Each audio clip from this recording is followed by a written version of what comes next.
আসসালামু আলাইকুম। আগামী 16 জানুয়ারি বেরবুডল পশ্চিম পাড়ার উদ্যোগে এক ওয়াজ মাহফিলের আয়োজন করা হয়েছে। এই ওয়াজ মাহফিলের আয়োজন করার জন্য আমাদের এই যুবক ভাইরা কঠোর পরিশ্রম করে যাচ্ছে। আমাদের এলাকায় গণ্যমান্য ব্যক্তিবর্গ যদি কেউ এই ওয়াজ মাহফিলে কোনো ধরনের সহযোগিতা করতে চান তাহলে বেরবুডল পশ্চিম পাড়া জামে মসজিদের সাথে যোগাযোগ করলেই আপনারা যে কোনো অনুদান দিতে পারবেন। দেখেন, বর্তমান সময়ে যে যুবকেরা বিভিন্ন ধরনের মাদক কিংবা নেশা আসক্ত কিংবা অনলাইন আসক্তিতে আসক্ত, এই সময়েও এই যুবকেরা সারাদিন কঠোর পরিশ্রম করে যাচ্ছে শুধুমাত্র একটা ওয়াজ মাহফিল যেন সার্থকভাবে সফলভাবে মুসলমানদের উপকার্থে সম্পূর্ণ হয় তার জন্য। আচ্ছা, এই ওয়াজ মাহফিলে প্রধান বক্তা হিসেবে কে থাকবেন? প্রধান বক্তা হিসেবে থাকবেন মুফতি মইনুল ইসলাম খান সাহেব, সিরাজগঞ্জ।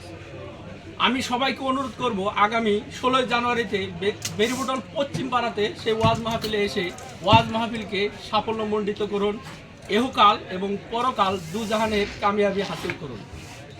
ধন্যবাদ সবাইকে।